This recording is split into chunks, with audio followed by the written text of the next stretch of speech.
రెండవ సమూయేలు గ్రంథం 5వ అధ్యాయం 10వ వచనం. దావీదు అంతకంతకు వర్ధిల్లెను, సైన్యములకు అధిపతియగు యెహోవా అతనికి తోడుగా ఉండెను. దావీదు అంతకంతకు వర్ధిల్లెను, సైన్యములకు అధిపతియగు యెహోవా అతనికి తోడు తోడుగా ఉండెను. ఈరోజు అంశం ఏంటంటే వర్ధిల్లుట. ఏంటి? వర్ధిల్లుట. ఈ వర్ధిల్లుటలో అంటే చాలామందికి కోరిక ఉంటుంది కదా, ఆశీర్వదించబడాలని. ఇంకో మాటలో చెప్పాలంటే అంటే ఉన్న స్థాయి కంటే, స్థితి కంటే దినదినము అభివృద్ధి చెందడం, మన స్థాయిలో మన స్థితిలో మార్పు రావడం, అంచెలంచెలుగా ఎదగడం. అది అందరికీ ఇష్టమే, దేవుడికి కూడా చాలా ఇష్టం. అది మనల్ని ఆశీర్వదించబడాలి, మనం వర్ధిల్లాలనేది అనేటువంటి చాలా ఇష్టం. కాబట్టి మనం వర్ధిల్లాలి. దావీదు ఏం చేశాడంట? అంతకంతకు వర్ధిల్లెను. ఇంకో మాట చూడండి, అలా పెట్టుకోండి. అలాగే ఆదికాండం 39వ అధ్యాయం, ఆదికాండం 39వ అధ్యాయం 2వ వచనం. ఆదికాండం 39వ అధ్యాయం 2వ వచనం. యెహోవా యోసేపునకు తోడయుండును గనుక యెహోవా యోసేపునకు తోడయుండును గనుక అతడు వర్ధిల్లుచు తన యజమానుడగు ఆ ఐగుప్తీయుని ఇంట నుండెను. అతడు వర్ధిల్లుచు తన యజమానుడైన ఐగుప్తీయుని ఇంట ఉండెను. మొత్తం మీద అతను వర్ధిల్లడానికి కూడా కారణం ఎవరు? దేవుడు అతనికి తోడై ఉన్నాడు. బాగా సులభంగా అర్థం చేసుకునే అంశమే మాట్లాడుతున్నానమ్మా. అందరికీ అర్థం కావాలి, గుర్తుపెట్టుకోవాలి. రైట్. ఇంకోటి, దానియేలు గ్రంథం 6వ అధ్యాయం, దానియేలు గ్రంథం 6వ అధ్యాయం 28వ వచనం. దానియేలు గ్రంథం 6వ అధ్యాయం 28వ వచనం.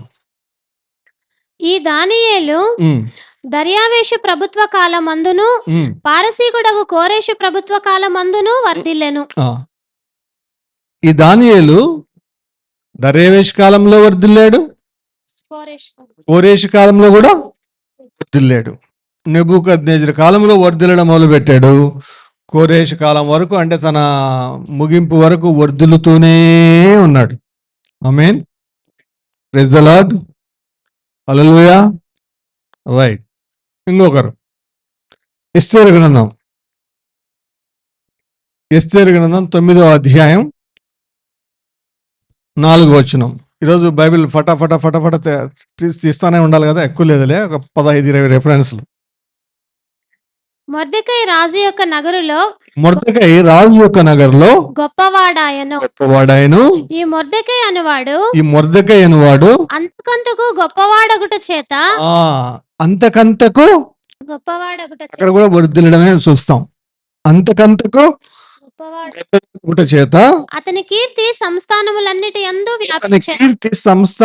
యందంతటా వ్యాపించాను. ఒకప్పుడు ఏమయ్యాడు? అతని కొరకు ఉరికొయ్య తయారు చేయబడింది హామాను చేత.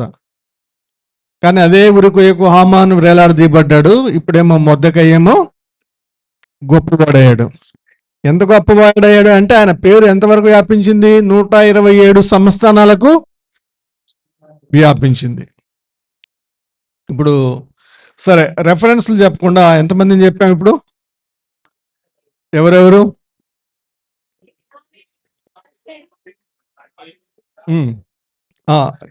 మామూలుగా స్కూల్లో పిల్లలు పక్కన చైతన్యాలు చెప్తూ ఉంటారు, మా గుడిషేపళ్ళు కూడా అట్లా చెప్పండి ఒకసారి. ఫస్ట్ పేరు అందరు కలిసి ఒకేసారి. ఫస్ట్ పేరు, రెండవ పేరు, మూడవ పేరు, నాలుగవ పేరు. ఉదాహరణ. ఈరోజు ఈ నలుగురిలో ఒక వ్యక్తి గురించి, అంటే నలుగురు గురించి చెప్పేంత సమయం ఉండదు కాబట్టి నేను కూడా అన్నీ చూడలేదు, స్టోరీలాగా చెప్పొచ్చు కొన్ని విషయాలు గుర్తుపెట్టుకొని. కానీ ఒక వ్యక్తి గురించి ఎలా వర్ధిల్లాడు అని కొద్దిగా లోపలికి చూశాను. దావీదు గురించి. ఆ దావీదు గురించినటువంటి విషయాలు చెప్తాం. ఇద్దరికి ఒకసారి మీకు లాస్ట్ ఇయర్ ఏప్రిల్లోనో మేలోనో ఒక మెసేజ్ చెప్పాను. దావీదు దేవుడి హృదయానుసారుడు అని దావీదు యొక్క హృదయము అని. ఎంతమంది గుర్తుందో? నోట్సులు తిరిగేసినా కూడా డైరీ మారి ఉంటుందేమో. 7 రకాల హృదయాల గురించి చెప్పాను, దావీదుకున్నటువంటి హృదయాల గురించి. ఎంతమంది గుర్తున్నాయో? సంవత్సరం అయింది కావస్తుంది, 9 నెలలు అయింది కదా, గుర్తులేదేమో. రైట్, గుర్తు తెచ్చుకోండి. ఇక్కడ నోట్స్ ఉంటే వెతుక్కోండి. దావీదు యొక్క ఆ విషయాలు ఈ విషయాలు తర్వాత కలుపుకోండి. రైట్, సరే. దావీదు దేవుణ్ణి స్తుతించే విషయము, దావీదు దేవుని క్షమాపణ హృదయం కలిగిన హృదయము, పశ్చాత్తాపాన్ని ఒప్పుకునే హృదయము, ఇట్లా కొన్ని హృదయాలు చెప్పుకుంటూ వచ్చాను. నాకు కూడా అన్నీ గుర్తు రావట్లేదు. రైట్, మెస్సీ మంచి నోట్స్ రాసి నాకు పెట్టింది, నేను కూడా చెక్ చేయాలి. సరే, ఈరోజు దావీదు ఎలా వర్ధిల్లాడు అంటే, ఎక్కడి నుంచి దావీదు మొదటి స్టెప్ ఎక్కడ? దావీదు యొక్క సమూయేలు బెత్లెహేముకు వచ్చి యెష్షై కుమారులలో ఒకరిని రాజుగా అభిషేకించమని దేవుడు చెప్పినప్పుడు దావీదు ఏ పని చేస్తూ ఉండేవాడు? గొర్రెల కాపరి. దావీదు మొదటి స్టెప్ ఏంటి? ఎక్కడి నుంచి వచ్చాడు అంటే, మొదటి సమూయేలు గ్రంథంలోకి రండి. 2 అధ్యాయాలు ఎక్కువగా మీరు ఉంటారు. ఇప్పుడు 2 అధ్యాయాలు ఎక్కువసేపు తిప్పను, లేదా 3-4 అధ్యాయాలు. 16వ అధ్యాయం, మొదటి సమూయేలు గ్రంథం 16వ అధ్యాయం 11వ వచనం. యెహోవా వీరిని కోరుకొనలేదని చెప్పి నీ కుమారులందరూ ఇక్కడ నున్నారా అని యెషయని అడగగా, ఇంకనూ కడసారి వాడు ఉన్నాడు, అయితే వాడు గొర్రెలను కాయచున్నాడని. అయితే వాడు గొర్రెలను, అతని పేరు కూడా చెప్పలేదు. అంత తక్కువ చూపు. కడసారుడు 8వ వాడు. ఏంటంటే అతని పని ఏంటంటే, అతని వృత్తి ఏంటి? గొర్రెల కాపరి. కాబట్టి మొదట దావీదు మొదటి స్థితి, మొదటి పరిస్థితి, మొదటి స్టేజ్ ఏంటి? గొర్రెల కాపరి. గొర్రెల కాపరి, గొర్రెల కాపరి. ఇది అర్థం కావాలి. కాబట్టి ఎక్కడి నుంచి ఎక్కడికి వచ్చా చూడండి. ఆ గొర్రెలు కాచుకునేటువంటి వాడు అడవిలో. సమూయేలు నీ కుమారులను పిలవమంటే మొదటి 7 మందిని పిలిచాడు, కానీ సైలెంట్గా ఉన్నాడు. దేవుడు ఇతన్ని కోరుకోలేదు, 7 మందిని తోసివేసిన తర్వాత సమూయేలు అడిగితే గాని చెప్పట్లేదు యెష్షై ఇంకొకడు ఉన్నాడని. వాడు గొర్రెలు కాసుకుంటున్నాడు, వాడితో ఏం లేని. అంటే అంత నిర్లక్ష్యపరచబడ్డవాడు, అంత నెగ్లెక్ట్కి గురైనటువంటి వాడు, నెగ్లిజెన్స్కి. సరే, ఇప్పుడు అక్కడ నుంచి ఆ దావీదు జీవితంలోని అభివృద్ధిలో, వర్ధిల్లటంలోని కొన్ని స్టేజ్లు చూస్తున్నాం. ఇప్పుడు మనం చూడబోతున్నాం. నెక్స్ట్ స్టేజ్ ఏంటి అంటే, అదే అధ్యాయంలో 21వ వచనం, 16వ అధ్యాయం 21వ వచనం.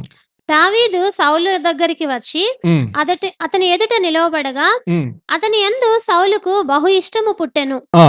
అతడు సౌలు ఆయుధములను మోయువాడాయను. సెకండ్ స్టేజ్ ఏంటి? గొర్రెలు కాచే స్టేజ్ నుంచి దావీదును దేవుడు అభిషేకించిన తర్వాత ఏ స్థితిలోకి వచ్చాడు? ఇప్పుడు రాజు దగ్గరికి వెళ్ళిపోయాడు. ఒకటేసారి డైరెక్ట్గా వెళ్ళిపోయి రాజు దగ్గర ఏమయ్యాడు? ఆయుధాలు మోయివాడయ్యాడు. అంటే రాజు యొక్క ఇంటర్నల్ సెక్యూరిటీలోకి వెళ్ళిపోయాడు. సెక్యూరిటీ ఆఫీసర్స్లో ఒకటిగా మారిపోయాడు. ఎంత ధన్యత చూడండి. అంటే హెచ్చించబడే స్థితి, అభివృద్ధి చెందే స్థితి, గొప్పవాడయ్యే స్థితి, ఆ స్థితిని చూస్తున్నాం. ఇది రెండో స్టేజ్. మొదటి స్టేజ్ ఏంది? గొర్రెల కాపరి. నేను మొత్తం అడుగుతాను, 10 విషయాలు చెప్తాను. మీరు అయిపోయింది లోపు కిందకి ఇలా బుక్లోకి చూడకుండా, రాసినవి చూడకుండా చెప్పగలగాలి. మొదటి స్టేజ్ ఏంటి? రెండో స్టేజ్ ఏంటి? ఆయుధాలు మోయువాడు, రాజు యొక్క ఆయుధాలు మోయువాడు. మూడవది 23వ వచనం, 16-23. దేవుని యొద్ద నుండి దురాత్మ వచ్చి సౌలును పట్టినప్పుడెల్లా ఉమ్, దావీదు సితారా చేత పట్టుకొని వాయింపగా ఉమ్, దురాత్మ అతనిని విడిచిపోయెను. అతడు సేదదీరి బాగాయెను. అది థర్డ్ స్టేజ్ ఏంటంటే సితారా వాయించువాడు లేదా రాజు యొక్క రాజుకు పట్టిన దురాత్మను పోగొట్టేవాడు. ఇంకా స్టేజ్ మారిపోయింది. సెక్యూరిటీ ఆఫీసర్ నుండి మ్యూజిషియన్ అయ్యాడు. సెక్యూరిటీ ఆఫీసర్ పోయి మ్యూజిషియన్ అయ్యాడు. మ్యూజిషియనే కాదు, రాజుకు దురాత్మ పడితే ఆయన వచ్చి సితారా వాయిస్తే కానీ దురాత్మ పోయేది కాదు. అంటే చాలా ఇంపార్టెంట్ పర్సన్ అయిపోయాడు ఇప్పుడు దావీదు రాజనగర్లో, లేదంటే ఆ రాజ్యంలో. తర్వాత స్టేజ్ మారిపోయింది. ఇప్పుడు ఊరి బయట ఎక్కడో సెక్యూరిటీ ఆఫీసర్గా ఉన్నప్పుడు మామూలు క్వార్టర్స్ ఇచ్చింటారు, పోలీస్ క్వార్టర్స్ ఏవో సెక్యూరిటీ క్వార్టర్స్. ఇప్పుడు అంతఃపురంలోనే ఇచ్చింటారు దగ్గర, ఎందుకంటే దేం పట్టగానే పరిగెత్తుకుంటూ రావాలి కదా. ఇప్పుడు దగ్గర క్వార్టర్ మారిపోయింది, స్టేజ్ మారిపోయింది. దావీదు యొక్క స్టేజ్ 3. మొదటిది ఏంటి,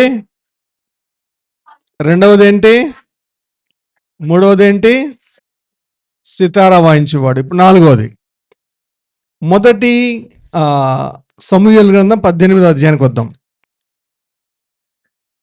మొదటి సమూయేలు గ్రంథం 18వ అధ్యాయం.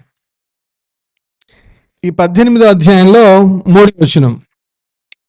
దావీదు తనకి ప్రాణ స్నేహితుడని భావించుకొని అతనిని ప్రేమించుచు యోనాతాను అతనితో నిబంధన చేసుకొనెను. Praise the lord.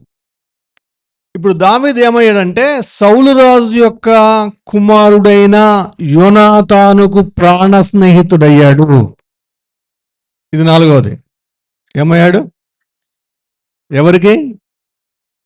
సౌలు రాజు కుమారుడైన యోనాతానుకు ప్రాణ స్నేహితుడు. రాజు కుమారుడి స్నేహితుడు అంటే ఇంకెంత ఉంటుంది ఆయనకి ఆధిక్యత, ఎంత ఇన్ఫ్లుయెన్స్ ఉంటుంది.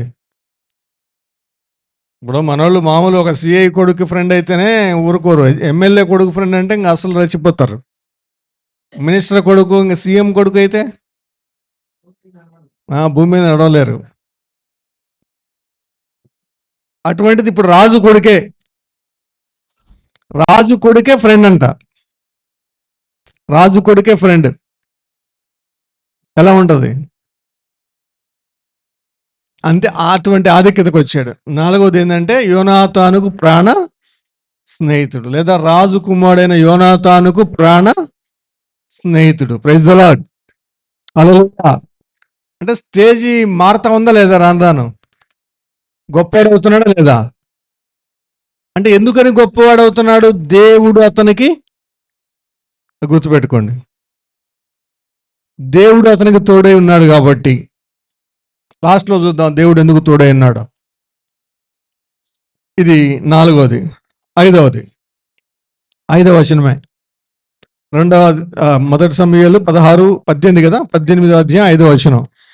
దావీదు సౌలు తనని పంపిన చోటకెళ్ళకు పోయి సుబుద్ధి కలిగి పని చేసుకుని వచ్చెను గనుక సౌలు యోధుల మీద అతనిని నియమించెను. జనులందరి దృష్టికిని సౌలు సేవకుల దృష్టికిని దావీదు అనుకూలుడై ఉండెను. ఆమేన్. జనులందరి దృష్టికిని, సౌలు సేవకుల దృష్టికిని అతడు అనుకూలుడయ్యను. ఇది 5వది, అనుకూలుడవడం. సేవకుల దృష్టికి, జనులందరి దృష్టికి అనుకూలుడాయను. 5వది. 5 ఏదైనా 4. 5వది. నన్ను వెనక్కి లాగొద్దు. 6వది అంటే సంతోషపడతా ఒకటి చెప్పను. రైట్. సో మొదటిది ఏంటి, రెండవది ఏంటి, మూడవది ఏంటి, 4వది ఏంటి, ప్రాణ స్నేహితుడు. 5వది ఏంటి, అనుకూలుడు ఆయన. ఎన్నో వచనం ఇది? ఓకే, 13వ వచనం.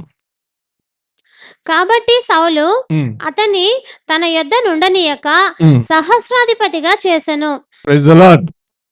ఇప్పుడు ఏమయ్యాడు? సహస్రాధిపతి. ఎన్నోది ఇది? 6వ. 6వ స్టేజ్ ఏంటి? సహస్రాధిపతి. సహస్రాధిపతి ఆరాధన 6వ. సహస్రాధిపతి అంటే ఇప్పుడు ఒక్కడికి ఉండేవాడు సెక్యూరిటీగా, ఇప్పుడు సహస్రాధిపతి అయ్యడానికి ఎంత చాలా మంది వచ్చారు. ఎంత స్టేజ్ పెరుగుతూ ఉందో చూడండి. అభివృద్ధి చెందుతూ ఉన్నాడా, చెందట్లేదా? చెందుతూనే ఉన్నాడు, అభివృద్ధి చెందుతూనే ఉన్నాడు. 7వది 27వ వచనం. గడువు దాటక మునిపే లేచి తన వారితో పోయి ఫిలిష్తీయులలో 200 మందిని హతము చేసి వారి ముందోళ్లు తీసుకుని వచ్చి రాజునకు అల్లుడొకటికై కావలసిన లెక్క పూర్తి చేసి అప్పగింపగా సౌలు తన కుమార్తె అయిన మీకాలును అతనికిచ్చి పెండ్లి చేసెను. గార్ల బుట్టలో పడ్డాడు. ఏమయ్యాడు ఇప్పుడు? రాజుకు మొదట రాజుకు ఏముండేవాడు? ఆయుధాలు మోసేవాడు, దెయ్యమల్లి కొట్టేటప్పుడు సితార వాయించేవాడు, ఆయన తరపున వెళ్ళి యుద్ధం చేసేవాడు, తర్వాత సహస్రాధిపతిగా మారాడు. ఇప్పుడు ఏమయ్యాడు? లాస్ట్కి ఏమయ్యాడు? హలో, అల్లుడయ్యాడు. ఇప్పుడు అల్లుడు అయిపోయాడు. ఎన్నోది ఇది? 7వది 30వ వచనం. ఫిలిష్తీయుల సర్దారులు యుద్ధమునకు బయలుదేరుచు వచ్చిరి. వారు బయలుదేరినప్పుడెల్లను దావీదు బహు వివేకము కలిగి ప్రవర్తించుచు రాగా సౌలు సేవకులందరికంటే అతని పేరు బహు ప్రసిద్ధికెక్కెను. అతని పేరు ప్రసిద్ధికెక్కెను. పేరు 8వది ఏంటంటే పేరు ప్రఖ్యాతులు పొందడం, పేరు ప్రసిద్ధికి ఎక్కడం. అదే మాట రాసుకుందాం. పేరు ప్రసిద్ధికి ఎక్కడం ఎవరికంటే? సౌలు సేనాధిపతుల కంటే. ఎవరి పేరు ఎక్కువ వచ్చింది ఇప్పుడు? ఎవరైనా పేరు ప్రఖ్యాతులు రావాలనుకుంటారా, వద్దనుకుంటారా? కావాలనుకుంటారు. మంచి పేరు, మంచి పేరు అంటే దావీదుకు పేరు ప్రఖ్యాతులు కూడా కలిగాయి. అలా కూడా వర్ధిల్లాడు. కీర్తి వచ్చేసింది దావీదుకి. ఇలా అంటే వర్ధిల్లుతూనే ఉన్నాడు. ఎక్కడ డౌన్ఫాల్ కావట్లేదు. అంటే కొన్ని చోట్ల మధ్యలో నేను సౌలు చేత తరమబడము, కొన్ని నష్టాలు రావడం అవి చెప్పలేదు. అవి మనం 23వ కీర్తన 4వ వచనంలాగా ఎంచుకోవాలి. గాఢాంధకారపు లోయలో నేను సంచరించినను ఈ అపాయమునకు భయపడు, నీవు నాకు నీ దుడుకరై నీ దండము నన్ను. మనిషి జీవితంలో ఎదుగుతూ ఉంటే, వర్ధిల్లుతూ ఉంటే, అభివృద్ధి చెందుతూ ఉంటే కొన్ని ఆటంకాలు రావడం సహజమే. కొన్ని ఆటంకాలు, వాటిని అధిగమించినప్పుడే వర్ధిల్లంగా పెరుగుతుంది. ఎవరికైనా సరే అస్సలు ఒక్క ఆటంకము కాకుండా కూడా వర్ధిల్లిన వారు బహుశా అరుదుగా ఉంటారు.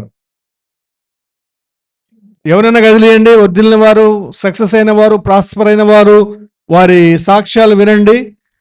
వాళ్ళ సక్సెస్ వెనకాల ఎన్ని కష్టాలు ఉంటాయో, కొన్నిసార్లు కొన్ని సందర్భాల్లో కన్నీళ్ళు ఉంటాయో, కురుంగుదలు ఉంటాయి, అవమానాలు కూడా ఉంటాయి వీటి వెనకాల.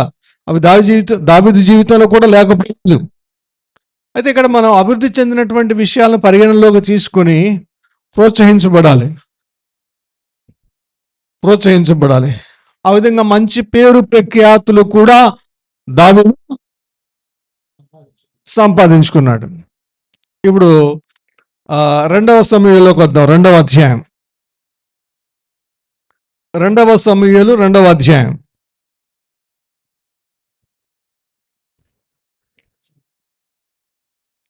4వ వచనం. అంతటా యూదావారు అక్కడికి వచ్చి యూదావారి మీద రాజుగా దావీదునకు పట్టాభిషేకము చేసిరి. హల్లెలూయా. ఏమయ్యాడు దావీదు? ఇప్పుడు రాజు అయిపోయాడు. ఎక్కడి నుంచి?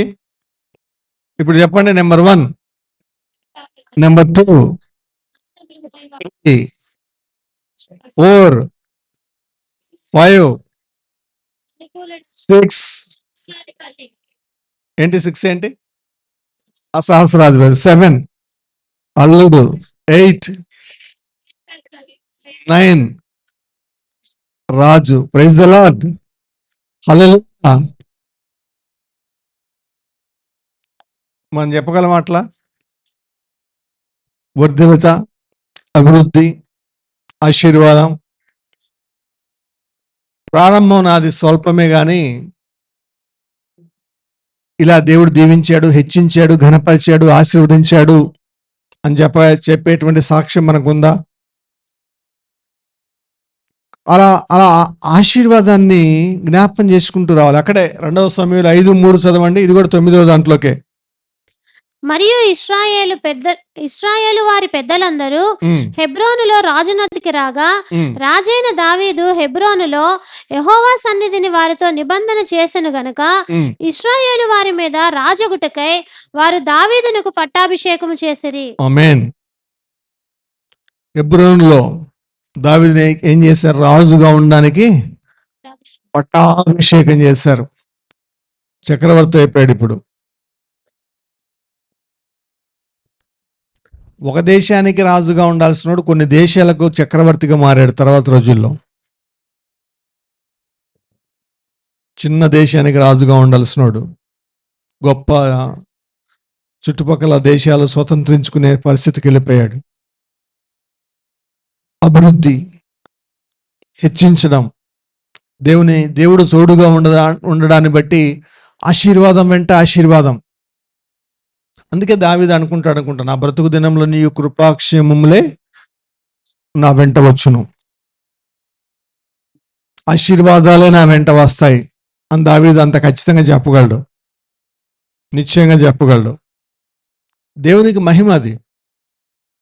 ఒక చిన్న స్థానంలో ప్రారంభమై, చిన్న స్థాయిలో ప్రారంభమై, దేవుడు సహాయం చేత, దేవుడి ఆశీర్వాదం చేత, దేవుడు తోడుగా ఉండడం చేత అంతకంతకు హెచ్చించబడుతూ ఆశీర్వదించబడుతూ ప్రజల ముందే, వాళ్ళ కళ్ళ ముందే.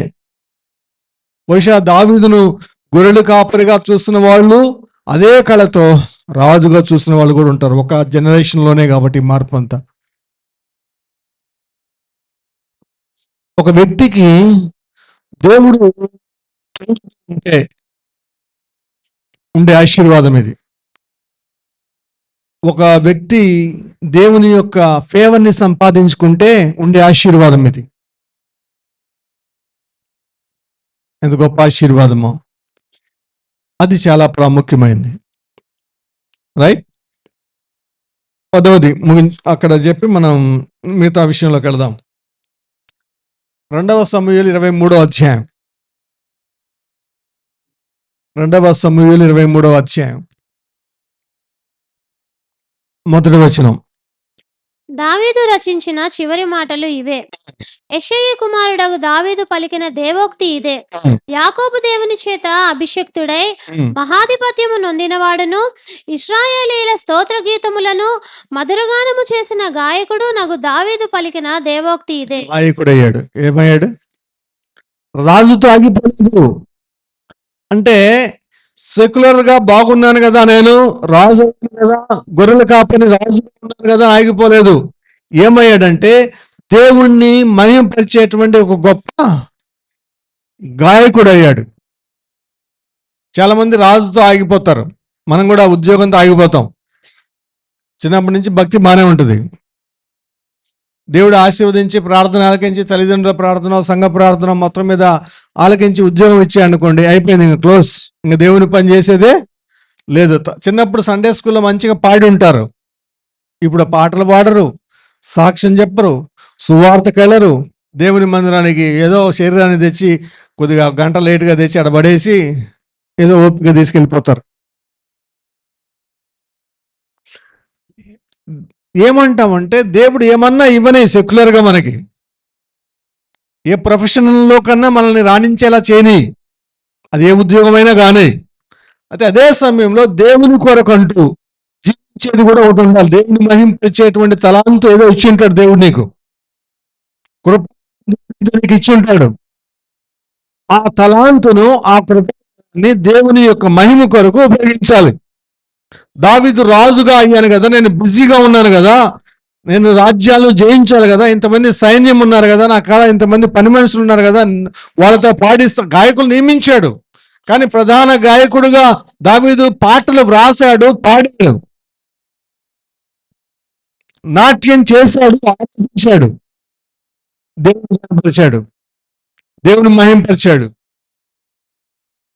ఇది దావీదు యొక్క అనుభవం. అందుకే దావీదు ఏ విషయంలోనూ దేవుని నిర్లక్ష్యం చేయలేదు. ఏ విషయంలో దేవుని నిర్లక్ష్యం చేయలేదు. దేవునికి మొదటి స్థానాన్ని ఇస్తూ వచ్చాడు, ప్రాధాన్యమైన స్థానాన్ని ఇస్తూ వచ్చాడు. అందుకే దేవుడు తోడుగా ఉన్నాడు. అందుకే దావీదు వర్ధిల్లాడు. ఆమేన్, హల్లెలూయా. 10 విషయాలు. ఇప్పుడు ఏం చేయాలంటే నోట్బుక్లు మూసేయండి, బైబిల్ మూసేయండి. ఇప్పుడు చెప్పాలి. నోట్బుక్స్, బైబిల్స్ క్లోజ్ చేయాలి. ఎస్. నెంబర్ 1, 2, 3, 4, 5 అనుకూలుడు ఆయన, 6 సహస్రాధిపతి, 7 అల్లుడు, 7, 8 మంచి పేరు పొందినవాడు, ప్రసిద్ధి పొందినవాడు, 9 రాజు, 10 గాయకుడు. ఆమేన్, హల్లెలూయా. ఇప్పుడు రాత్రిపూట నిద్ర రాలేదనుకో, నాకు ఫోన్ చేసి అడుగుతాను లేపి. ఎలా అడుగుతానంటే 1, 2, 3 అడగను, 7, 6, 5, 4 అలా అడుగుతాను. ఏది చెప్పినా కూడా, ఎక్కడి నుంచి ఎక్కడికి చెప్పినా కూడా చెప్పగలిగేటట్టు ఉండాలి. అంటే మనకు దావీదు యొక్క వర్ధిల్లడం మీద మనకి గ్రిప్ ఉన్నప్పుడు మనం కూడా వర్ధిల్లాలనే కోరిక మనకు పెరగాలి. అలా స్టేజ్ బై స్టేజ్ ఇంక్రీజ్ కావాలి అనేటువంటి కోరిక పెరగాలి. దేవుని చేత ఆశీర్వదించబడి వర్ధిల్లాలి అని, వర్ధిల్లాలి, వర్ధిల్లాలి, వర్ధిల్లాలి, వర్ధిల్లాలి అని. గుర్తుపెట్టుకోండి, లోకంలో ఇప్పుడు కొంతమందిని చూసి తప్పు అపోహలకు గురి కావద్దు.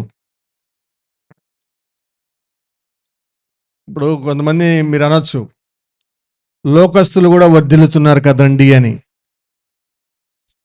లోకస్తుల యొక్క వర్ధిల్లతకు ఆత్మీయుల యొక్క వర్ధిల్లతకు తేడా ఉంది. అది గ్రహించాలి.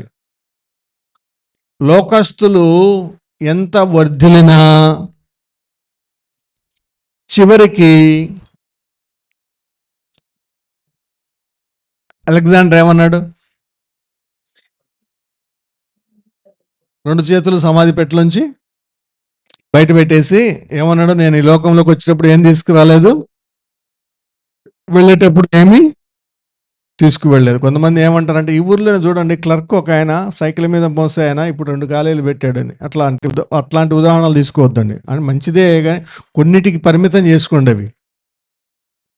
కానీ వాళ్ళ అంతం ఏంటి? దేవునిలో ఆ వర్ధిల్లడం ఏంటంటే దేవుని చేత వర్ధిల్లడం కాదు.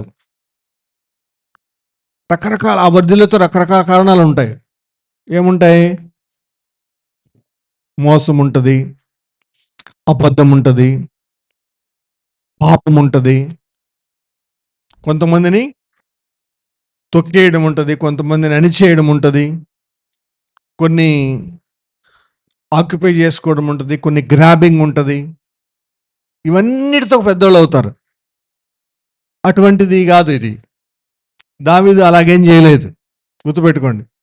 అలాంటి లోకస్తులతో పోల్చొద్దు ఈ వర్ధిన్. ఇప్పుడు అంబానీ వర్ధిల్లాడండి, అదానీ వర్ధిల్లాడండి, ఇవన్నీ చెప్పొద్దండి. కొంతమంది వర్ధిల్లడానికి ఏ పనైనా చేస్తారు. కొంతమంది సారాయి కొట్లు పెడతారు, వ్యభిచార గృహాలు కూడా నడిపిస్తారు వర్ధిల్లడానికి. అది వర్ధిల్లత కాదు. పాపం పనులు చేసి వర్ధిల్లడం కాదు. ఇప్పుడు భక్తిహీనులు ఎలా వర్ధిల్లేదో ఉంది కదా, చదవండి అమ్మది 21:7. ఒక్క నిమిషం నేను చెప్పి 21:7 యోబు గ్రంథం ఆ, యోబు గ్రంథం 21:7. ఉమ్, భక్తిహీనులు ఏల బ్రతుకుదురు, ఆ.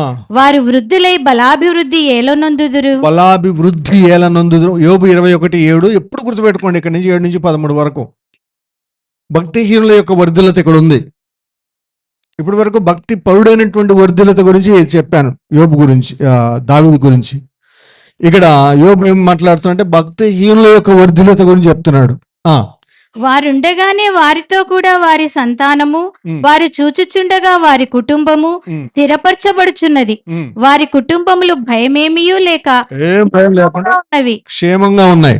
దేవుని దండం వారి మీద పడుటలేదు. వాళ్ళు పాపం చేసిన, తప్పతాగి తిని తిరిగి వ్యభిచారం చేసి, అదేమంటారు, మత్తు పదార్థాలు సేవించి నానాక తిరణాల యాగి చేసినా వాళ్ళకి ఏమీ హాని జరగట్లేదు. కొంతమంది అనుకుంటారు వాళ్ళకి జరగట్లేదు, మేము అట్లా చేద్దామని. కొంతమందిని, ఎందుకంటే వాళ్ళు ఎవరు దేవుని ప్రజలు కాదు, గుర్తుపెట్టుకోండి. వాళ్ళు దేవుని కుమారులు కుమార్తెలు కాదు. భక్తిహీనులు అంటే వాళ్ళు సాతాను ప్రజలు, డైరెక్ట్గా చెప్పాలంటే. ఇప్పుడు సినిమా హీరోలు, సినిమా హీరోయిన్స్, స్టార్స్, ఆ స్టార్స్, ఈ స్టార్స్ చాలామంది ఉంటారు. పొలిటికల్ లీడర్స్, ఎక్కడన్నా ఇబ్బంది ఉంటుందా వాళ్ళకి? చూస్తూ ఉంటే అబ్బా పుడితే అటువంటి ఇంట్లో పుట్టాలనుకుంటారు కొంతమంది, తెలియక. ఈ కుర్రాళ్ళు ఏమనుకుంటారంటే కొంతమంది, వరే అట్లాంటి ఇంట్లో పుట్టుంటే బాగుండేదిరా, ఇట్లాంటి ఇంట్లో పుట్టాను రా, పొద్దున్న లేచిన కాంచి ప్రార్థన అని. కానీ చదవడమ్మా తర్వాత. వారి గొడ్లు దాటగా తప్పక చూలు కలుగును, ఉమ్, వారి ఆవులు ఈచుకపోక ఈనును. ఉమ్, వారు తమ పిల్లలను మందలు మందలుగా బయటికి పంపుదురు, ఉమ్, వారి పిల్లలు నటనము చేయుదురు. ఉమ్. తమ- ఏం చేస్తారంట? డాన్సులు. అక్కడ ఎందుకంటే ఏమి లేదు, కొరత లేదు, ఏమి ఇబ్బంది లేదు. డాన్సులు. తంబుర స్వరమండలములను పట్టుకొని వాయించుదురు. గిటార్లు పట్టుకొని ఇష్టం వచ్చినట్టు ఊగుతూ ఉంటారు, క్లబ్బులు, పబ్బులు. సానికనాదము విని సంతోషించుదురు, ఉమ్. వారి శ్రేయస్సు కలిగి తమ దినములు భూమి గడుపుదురు. మీద రోజులన్నీ ఎలా ఉంటాయంటే అబ్బా జీవిస్తే ఇలా జీవించాలా అన్నట్టు ఉంటాయి. ఆ తర్వాత వచనం ఉంది, అది ఇంపార్టెంట్. 13వ వచనం. ఒక్క క్షణములోనే ఒక్క క్షణంలోనే తాళమునకు దిగుదురు. మరణం తర్వాత వాళ్ళ జీవిత అంతమేంటి? పాతాళం, నరకం, అగ్నిగుండం, మంటల్లో కాలిపోతుంది. అది కావాలా? భూమి మీద ఉన్న రోజులేమో సుఖం, 70-80 సంవత్సరాలు. అగ్నిగుండంలోనేమో కొన్ని కోట్ల సంవత్సరాలు, అంతం లేని సంవత్సరాలు. బాటంలెస్ పిట్లో మండుతూ దిగుతూ ఉండాల్సిందే. ఇది కావాలా? ఇది దేవుని భయం లేకుండా ఉండేవాళ్ళు ఇష్టం వచ్చినట్టు జీవించవచ్చు, ఇష్టం వచ్చిన నాట్యాలు చేసుకోవచ్చు, ఇష్టం వచ్చిన డ్రెస్సులు వేసుకోవచ్చు, ఇష్టం వచ్చినటువంటి జీవితాలు జీవించవచ్చు. అదుపు అధికారం లేదు, హద్దు ఆపు లేవు అంటారు కదా. ఎవరి పత్రం ఉండదు. నీ ఇష్టం నీదే, నా ఇష్టం నాదే. ఇంట్లో అమ్మ ఇష్టం అమ్మదే, కూతురు ఇష్టం కూతురుదే, నాయన ఇష్టం నాయనదే, కొడుకు ఇష్టం కొడుకుదే. ఎవరు తిరుగుడు వాళ్ళయే. ఎక్కడికి వెళ్తారు? పాతాళానికి.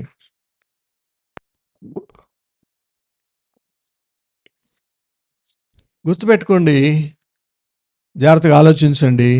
ఆ స్థితి రాకూడదు. మళ్ళీ వేదవులు భూమి మీద ఉన్నప్పుడు ఏమంటారు? 15వ వచనం, యోబు 21:15. మేము ఆయన సేవించుటకు, ఎవరైనా యేసు ప్రభువుని చెప్పండి, సృష్టికర్తన దేవుడు ఒక ఆయన ఉన్నాడయ్యా అంటే ఏమంటారంటే, ఎవరు? హూ ఇస్ దట్ మ్యాన్ అంటారు, హూ ఇస్ దట్ ఫెలో అంటారు. ఇంకా ఏమని చెప్పాలంటే దేవుణ్ణి.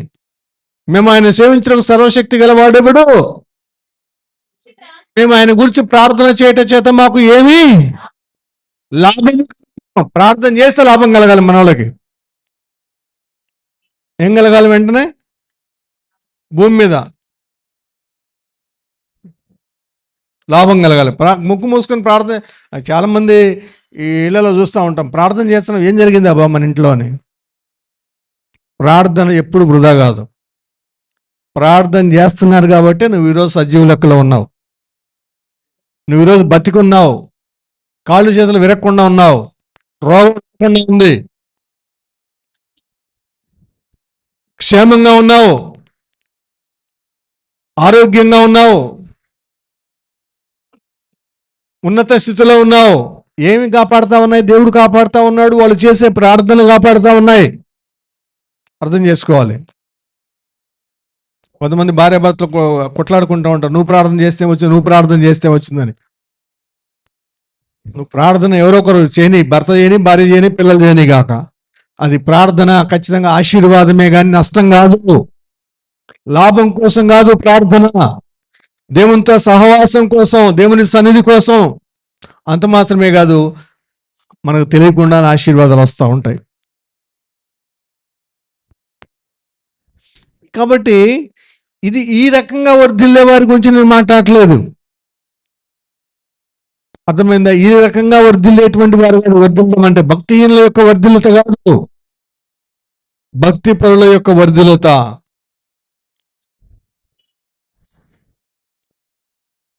ఇప్పుడు ఆత్మీయులంగా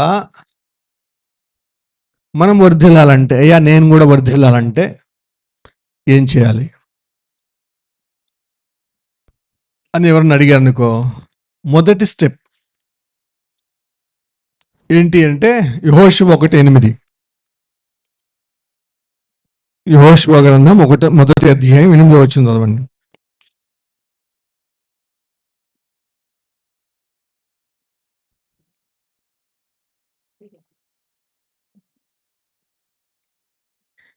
ఈ ధర్మశాస్త్ర గ్రంథమును నీవు బోధింపక తప్పిపోకూడదు.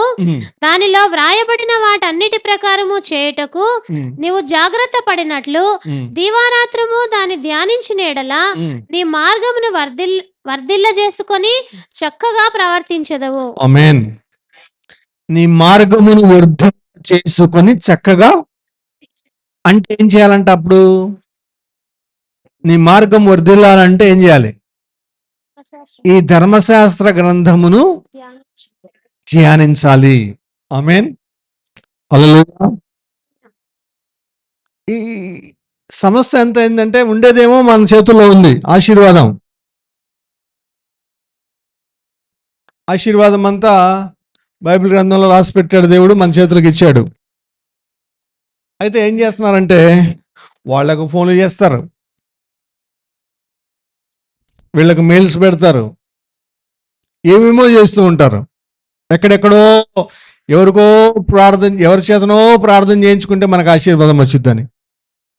గుర్తుపెట్టుకోండి, నేను ఒక విషయం చెప్తాను. మనలో మార్పు కలగకుండా ఎంత పెద్ద అభిషక్తుడు ప్రార్థన చేసినా ఏం కాదు, మనకేం కాదు, ఏం జరగదు. ఎక్కడ మార్పు జరగాలి? మనలో పశ్చాత్తాపం కలగకుండా, మనలో మార్పు చెందకుండా, మనము దేవునికి సమీపస్తులుగా మారకుండా, మనము దేవునికి ఇష్టలుగా మారకుండా, మనము దేవుని చిత్తాన్ని చేసే వారముగా మారకుండా, మనము దేవుని ఘనపరిచే వారముగా మారకుండా, మన ఇష్టానుసారమైన జీవితాన్ని మనం జీవిస్తూ, చాలా పెద్ద సేవకుడికి ఫోన్ చేసి ప్రార్థన చేయించుకున్నాను, ఆయనతో డిన్నర్ చేశాను, ఆయన కానుక పెట్టాను, వాళ్ళ కానుక పంపించానంటే నీ జీవితంలో ఏం రాదు, ఉన్నదే నష్టపోతావు, ఏం మార్పు కలగదు.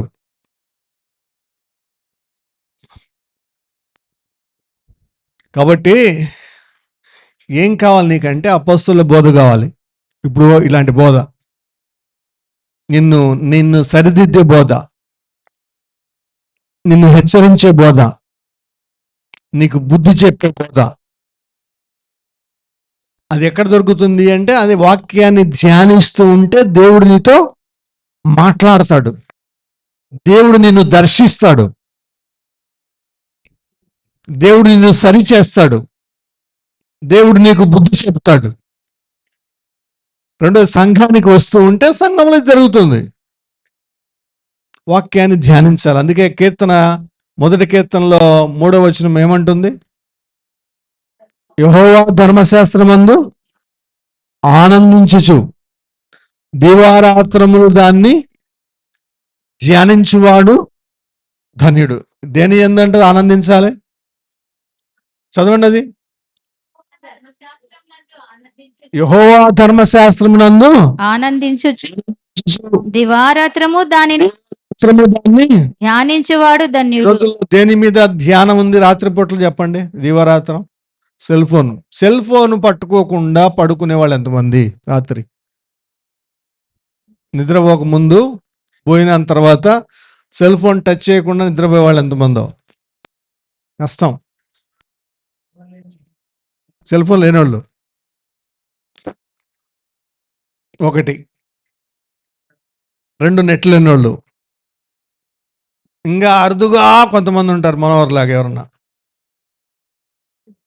వాట్సాప్ చూడకుండా. అంటే ఫేస్బుక్ కొంతమంది చూడరేమోలే, వాట్సాప్ అన్న చూస్తారు కదా.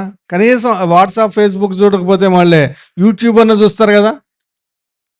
చెప్పొచ్చు మీరు దేవుని వాక్యమే చూస్తున్నామండి అని.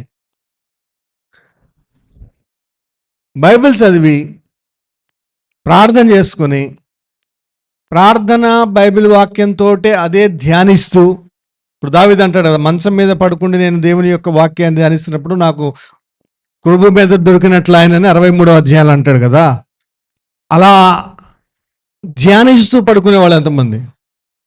లేదంటే మొన్న ఆదివారం పాస్టర్ గారు చెప్పినటువంటి వాక్యాన్ని గుర్తు పెట్టుకొని దాన్ని నెమరు వేసుకుంటూ, గుర్తు తెచ్చుకొని నెమరు వేసుకుంటూ, ఇప్పుడు మీకు 10 మాటలు చెప్పానంటే రాత్రి ఎన్నిసార్లు పలుకుంటాను? మంచం మీద తెల్లారుదాన 3 గంటల 1 నిమిషానికి లేచాను నేను.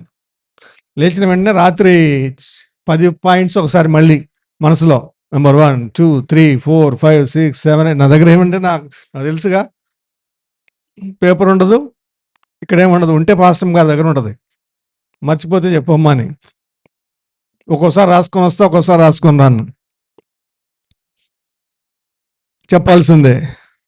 చెప్పడానికే కాదు, మనం ఆశీర్వదించబడడానికి కూడా అది అవసరమే. అర్థం చేసుకోవాలి, దేవుడు కృప ఇచ్చాడు, మళ్ళీ మళ్ళీ గుర్తుపెట్టుకోవాలి, మళ్ళీ మళ్ళీ ధ్యానించాలి. దేవుని చేత ఆశీర్వదించబడాలి అనేటువంటి కోరిక బలంగా ఉండాలి. ఎలాగోలాగా ఆశీర్వదించబడాలని కాదు, దేవుని చేత సక్రమమైన పద్ధతిలో ఆశీర్వదించబడాలని. ఎలాగోలా ఆశీర్వదించబడాలంటే ఆశీర్వదించబడడం ఈజీ, అడ్డదారులు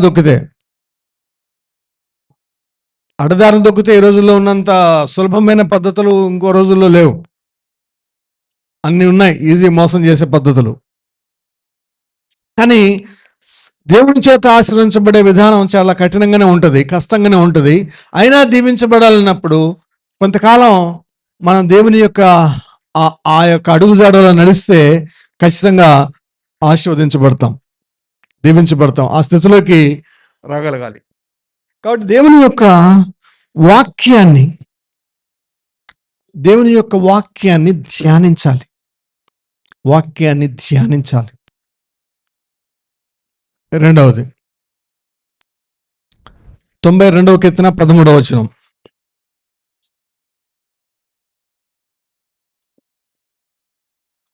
యెహోవా మందిరంలో నాటబడిన వారై వారు మన దేవుని ఆవరణములలో వర్ధిల్లుదురు.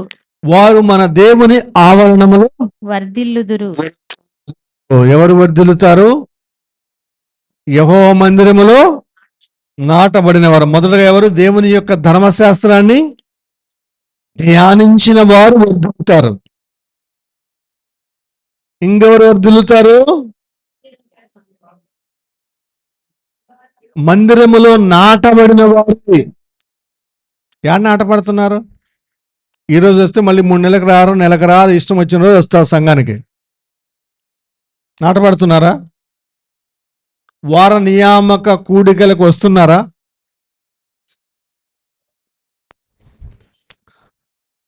సోమవారం దేశం కొరకు ప్రార్థన చేయండి అంటే చేస్తున్నారా? మంగళవారం ఎవరి కోసం ప్రార్థన చేస్తారమ్మా? వీళ్ళే చెప్పే, కొంతమంది వచ్చేవాళ్ళే చెప్పేది, రానులో తెలియదు ఏం చేస్తున్నారో. మీ పిల్లల కొరకే ఏడ్చి ప్రార్థన చేస్తారు. బుధవారం ఎవరి కోసం ప్రార్థన చేస్తున్నారు? యవనస్తుల కొరకు ప్రార్థన చేస్తున్నారు, పేరును బట్టి. సంఘంలో లేని వాళ్ళు, ఎప్పుడో ఉండిపోయిన వాళ్ళ కోసం కూడా ఇప్పుడు కూడా ప్రార్థన జరుగుతూ ఉన్నాయి. చేస్తున్నారా? శుక్రవారం ప్రార్థనకు వస్తున్నారా? 30 మందే. ఏడ నాటపడుతున్నారు? ఈ రోజుల్లో పాస్టర్లకి ఉన్నోళ్ళని కాపాడుకోవడం కష్టమైపోయిందంట. నాకు ఆ భయం ఏం లేదు. ఒరే బాబు, నాకు వాళ్ళు పోతారు వీళ్ళు పోతారు అన్నటువంటి భయం ఏ రోజు లేదు. చాలామందిని పోయారు, కొంతమందికి నమస్కారం పెట్టి పంపించాను. తెలుసు కొంతమందికి ఆ విషయం. ఎందుకంటే దేవుడు ఎవరిని పంపిస్తే వాళ్ళు తప్పకుండా వస్తారు. మనం ఎంత వద్దని బతిమలాడిని ఉండరు. ఈ మధ్య స్క్రీన్ చర్చిలు, ఆ తెర చర్చిలు, వాళ్ళు వీళ్ళు రావడంతో మోజు పడి వెళ్తే నష్టపోయేది వాళ్ళే. ఈ స్పిరిచువల్ కవరింగ్ ఉండదు, కాపుదల ఉండదు, ప్రార్థన ఉండదు, అవసరాల్లో సలహా ఉండదు, సంప్రదింపులు ఉండవు, ఏముండదు. నష్టపోయేది ఎవరికి వాళ్ళే. కాబట్టి ఈ రోజుల్లో స్థానిక సంఘం అంటే చాలా ఇంపార్టెంట్.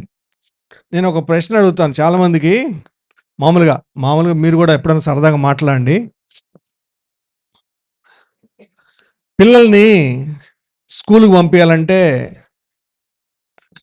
ఇష్టం వచ్చిన స్కూల్కి పంపిస్తారా, జాగ్రత్తగా ఆలోచించి పంపిస్తారా? నిజమే కదా? ఎక్కువ మంది గవర్నమెంట్ స్కూల్కి పంపిస్తారా, ప్రైవేట్ స్కూల్కి పంపిస్తారా? ప్రైవేట్ స్కూళ్ళల్లో కూడా మంచి ద బెస్ట్ స్కూల్ ఎంచుకొని పంపిస్తారు. చర్చికి వెళ్ళేటప్పుడు మా నాన్న ఏ స్కూల్లో చదివింటాడు? నాన్న తాత ఒకళ్ళు చదివింటే మరి తాత చదివిన స్కూల్కి పోవాలి కదా, పుట్టుక స్కూల్ కదా. నాయన చదివిన స్కూల్కి పోవాలి కదా. మన పిల్లోడేమో మనం కూడా గవర్నమెంట్ స్కూల్ చదివింటాం చిన్నప్పుడు, ఫస్ట్లో ఎక్కువ మంది. నేను చదివినవన్నీ గవర్నమెంటే, ప్రైవేట్ ఏది లేదు, బైబిల్ కాలేజ్ తప్ప.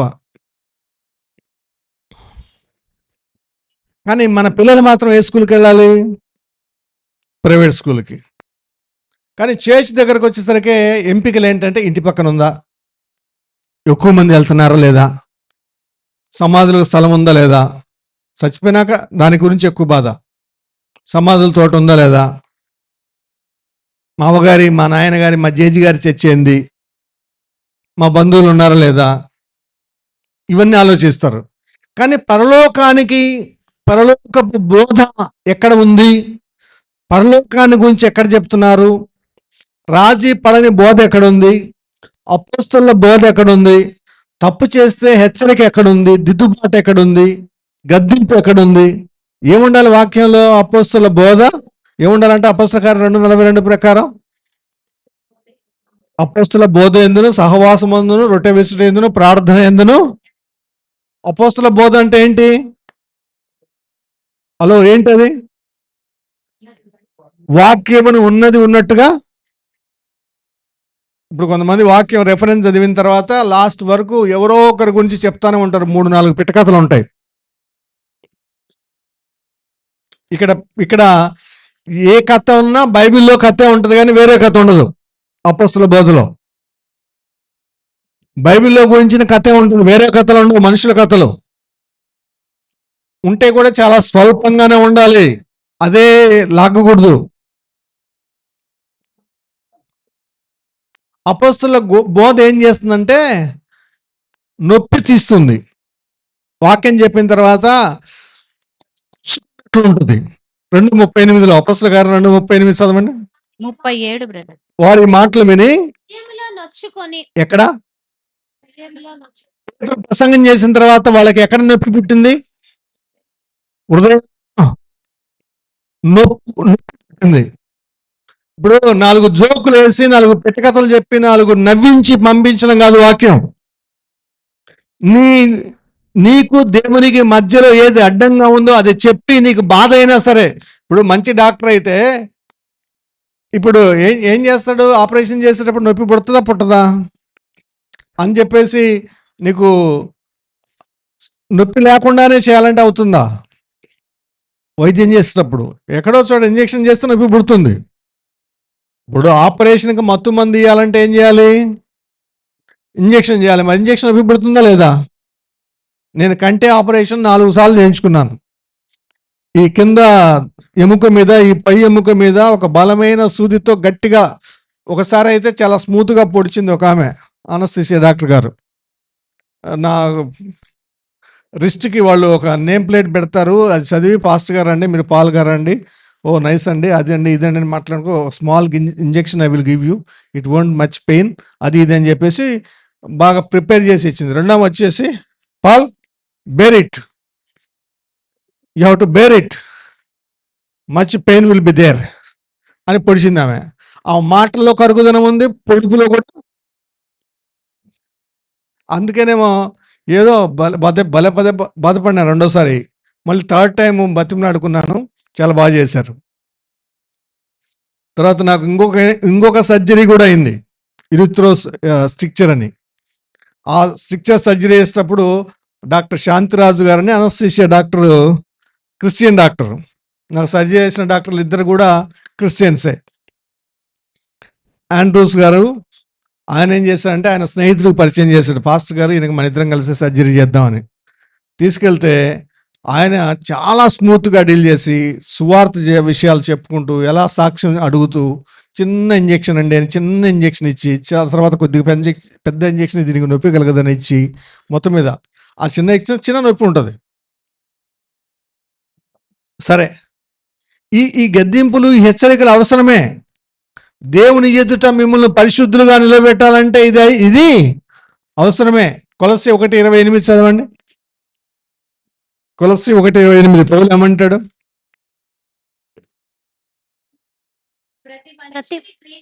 సంపూర్ణునిగా చేసిన మనుష్యుని క్రీస్తునందు సంపూర్ణంగా చేసి ఆయన ఎదుట నిలువబెట్టవలెనని, ఆయన ఎదుట నిలువబెట్టవలెనని. ఇప్పుడు మా ఆశ ఏంది? పాస్టర్ల యొక్క ఆశ సంపూర్ణంగా చేసి ఆయన ఎదుట నిలబెట్టాలని, అది ఆశ. మీరు బాగా పరలోకంలోకి దండిగా ఆత్మీయంగా బలపడి సాక్ష్యం చెప్పి సువార్త చెప్పి ఆత్మ రక్షణ తీసుకుని వెళ్తే ఆ బహుమానంలో మాకు కూడా కొంత వస్తుంది. కాబట్టి అందుకోసం అది మా ప్రయాస, దానికోసం దేవుడు నియమించి నిలబెట్టవలనని.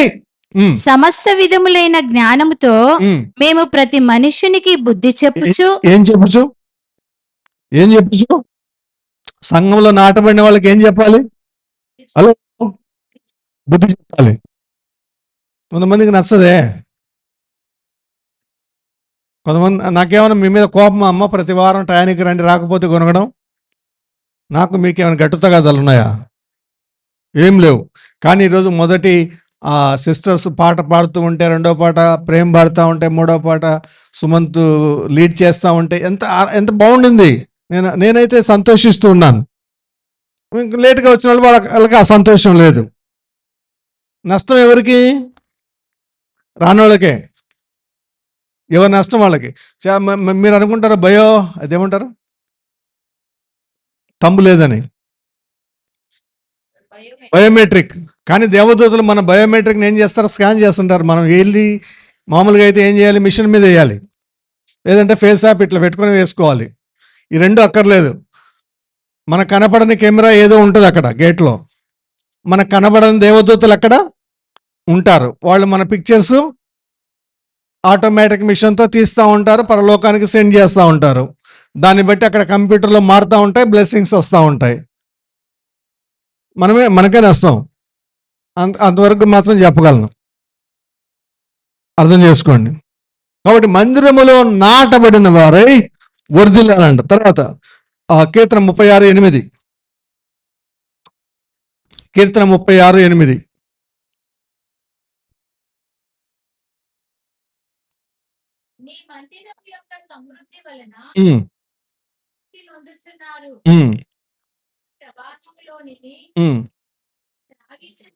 అది ఏం దేనివల్ల? మందిరములోని సమృద్ధి. ఏం సమృద్ధి అంటే వాక్యం యొక్క సమృద్ధి, ప్రార్థన యొక్క సమృద్ధి, సహవాసం యొక్క సమృద్ధి. ఈ సమృద్ధి ఉండాలి.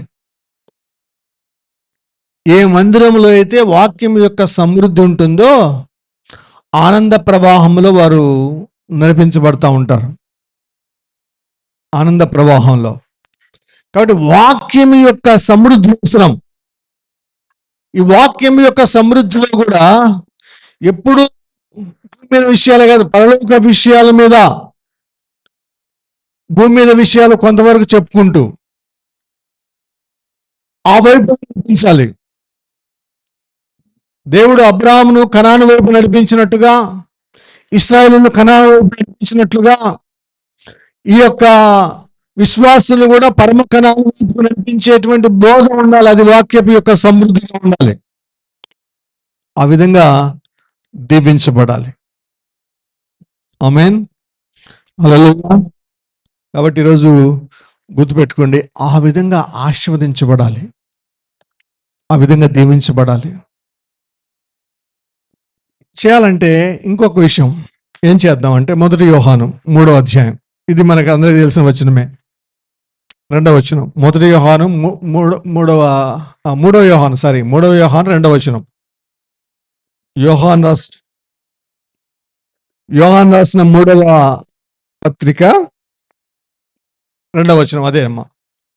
ప్రియుడా, చిన్న ప్రకారము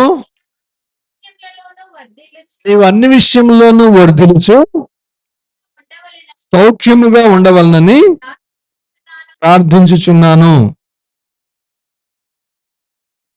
వర్ధిల్లత దేని మీద? భౌతికమైన వర్ధిల్లత దేని మీద ఆధారపడి ఉంటుంది?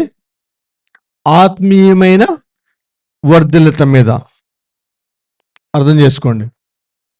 మన ఆత్మలో ఎదుగుతూ ఉంటే, వర్ధిల్లుతూ ఉంటే, అంటే వాక్య ధ్యానంలో, ప్రార్థనలో, సంఘ సహవాసంలో, అపొస్తల బోధలో మనం ఎదుగుతుంటే, భౌతికంగా కూడా ఎదుగుతూ ఉంటే అది దేవుని దృష్టికి అనుకూలం, అది యోగ్యమైనది. అసలు దేవుని మందిరానికే రాకుండా వర్ధిల్లుతున్నాం అంటే ఏం వర్ధిల్లత? దేవుని యొక్క వర్ధిల్లత కాదు అది, సాతాను యొక్క వర్ధిల్లత ఏమో. గుర్తుపెట్టుకో. కొంతమందికి ఏమంటారంటే, ఇందాక చదువుకున్నాం కదా, దేవుని మందిరానికి సరిగా రాకపోయినా అప్పుడప్పుడు వస్తున్నా, ఇప్పుడు అమావాస్యకో పుణ్యానికో అన్నట్టుగా ఉంటున్నా, సక్సెస్ఫుల్గానే ఉన్నారు అంటే జాగ్రత్త, దేవుని ఆశీర్వాదం కాదేమో, ఇంకొకటి ఏమైనా దీవిస్తున్నాడేమో, వాడి ప్రమాదపు అంచుల్లో ఉన్నామేమో. జాగ్రత్త. అపోహపడద్దు, ఇది దేవుని ఆశీర్వాదం అని పొరపాటున కూడా. అర్థం చేసుకోండి. చివరి విషయానికి వద్దాం. 2వ సమూయేలు 3వ అధ్యాయం 1వ వచనం. 2వ సమూయేలు 3వ అధ్యాయం 1వ వచనం.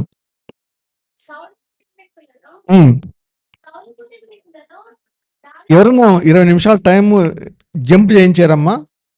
ఇందాక 34 ఉండింది, ఇప్పుడు 54 అయిపోయింది. రైట్. సౌలు కుటుంబీకులను దావీదు కుటుంబీకులను బహుకాలము యుద్ధము జరగగా దావీదు అంతకంతకు ప్రబలెను. సౌలు కుటుంబము అంతకంతకు నీరసిల్లెను. ఎగ్జాంపులే చూసుకోండి, ఉదాహరణ వాళ్ళిద్దరిని. దావీదేమో అంతకంతకు గొప్పవాడయ్యాడు, అంతకంతకు అభివృద్ధి చెందాడు, అంతకంతకు వర్ధిల్లాడు. సౌలేమో అంతకంతకు నీరసిల్లిపోయాడు. కారణం ఏంటి? మీరు చెప్పండి. ఇంపార్టెంట్ ఒకటో రెండో? సరే, భలే ఇంపార్టెంట్, భలే లాజిక్గా, ఇంటెలిజెంట్గా సమాధానం చెప్తారబ్బా మీరు. దేవుడు తోడై ఉన్నాడు, నిజమే. దావీదుకు దేవుడు తోడై ఉన్నాడు, సౌలుకు లేడా? సౌలును కూడా దేవుడే ఏర్పాటు చేసుకుంది, ఎందుకు తోడుగా లేడు? చెప్పండి అమ్మా. ఒకటి ఇక్కడ ఎవరు అన్నారు విధేయత అని కూడా, బ్రదర్స్లో. సౌలు యొక్క అవిధేయత కారణం, దావీదు యొక్క విధేయత కారణం. ఒకటి దావీదు యొక్క విధేయత కారణం, సౌలు యొక్క అవిధేయత. శ్రీలక్ష్మి సిస్టర్ చెప్పినట్టు, ఒకటి దావీదు ఎప్పుడు దేవుని చిత్తాన్ని చేసేవాడు, సౌలు ఏం చేసేవాడు? తన ఇష్టాన్ని తన ఇష్ట ప్రకారం చేసేవాడు. ఒరేభాయ్, అన్నిటిని చంపేసి అన్నిటిని నిర్మూలన చేయరా అంటే కొన్ని పట్టుకొచ్చుకుని కట్టేశాడు. ఎందుకంటే దేవునికి అర్పిస్తాను అంటున్నాడు, ఇష్టం, నా ఇష్టం అని. ఇంకా సౌలు అసూయ. సౌలుకి ఏముండేది? అసూయ, ద్వేషం ఉండేది ఎప్పుడు. కానీ దావీదుకి ఏముండేది? ప్రేమ ఉండేది. సౌలు రాజు చిక్కినా సరే దావీదు అతని వస్త్రపు చెంగుని కోసాడు, కానీ అతని తలకాయ గొంతుకాయ కోయలేదు. అప్పుడు కూడా అభిషక్తుని నేను ఎలాగ ముట్టగలని ప్రేమించాడు. ఇంకా దేవునికి భయపడేవాడు ఈయన దేవునికి భయపడలేదు. ఇంకా తర్వాత దావీదు ఎప్పుడు దేవుణ్ణి స్తుతించేవాడు, కృతజ్ఞతార్పణలు అర్పించేవాడు. సౌలు ఏమంటే అవి పట్టుకొచ్చిన సొంతాన్ని ఈడు, వీళ్ళ తెచ్చిస్తాడు. అందుకే ఏం చేశాడు, దావీదేమో అంతకంతకు వర్ధిల్లాడు, ప్రబలాడు. సౌలు రాజేమో అంతకంతకు నీరసిల్లాను. ఘోరం. చూడండి, ఆ స్థితిలోకి రాకూడదు.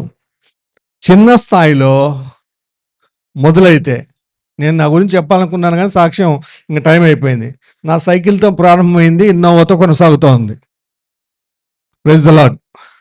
అది కూడా నా సైకిల్కి ముందు బార్ ఉండేది కాదు, లేడీస్ సైకిల్. అంటే సేవలోకి వచ్చినప్పుడు చెప్తున్నాను. ఒక తల్లిదండ్రులు, ఒక వ్యవసాయ కుటుంబం, దేవుడు ఆశీర్వదించాడు. అలా ఎవరినైనా సరే దేవుడు తోడుకుంటే ఖచ్చితంగా అంచెలంచెలుగా ఆశీర్వదిస్తూ వస్తాడు. కాబట్టి ఓన్లీ భౌతికమైన నాది కూడా కొంతమంది చెప్పచ్చు, నాది కూడా కొట్టమండి, ఇప్పుడు 4 అంతస్తుల బిల్డింగ్ అండి అంటే దేవుడు తోడుగా ఉండి ఆశీర్వదించింది అయితే ఆమేన్, ప్రైజ్ ది లార్డ్. అక్రమంగా వచ్చింది అయితే జాగ్రత్త, ఒక్క క్షణంలో పాతాళానికి దిగుతావేమో. ఎలా వచ్చిందో గుర్తుపెట్టుకోండి. దేవుని ద్వారా వచ్చింది అయితే, దేవుడు తోడు, దేవుడు ఆశీర్వదిస్తూ వచ్చింది అయితే ఆమేన్ అలే చెప్పచ్చు. ఈరోజు దావీదులాగా. సరే, ఆ 10 చెప్దాం మళ్ళీ. బైబిల్ మూసేయాలి, నోట్బుక్స్ మూసేయాలి. నెంబర్ 1, 2, 3, 4, 5, 6, 7, గుంపులో పోయిందా, 8,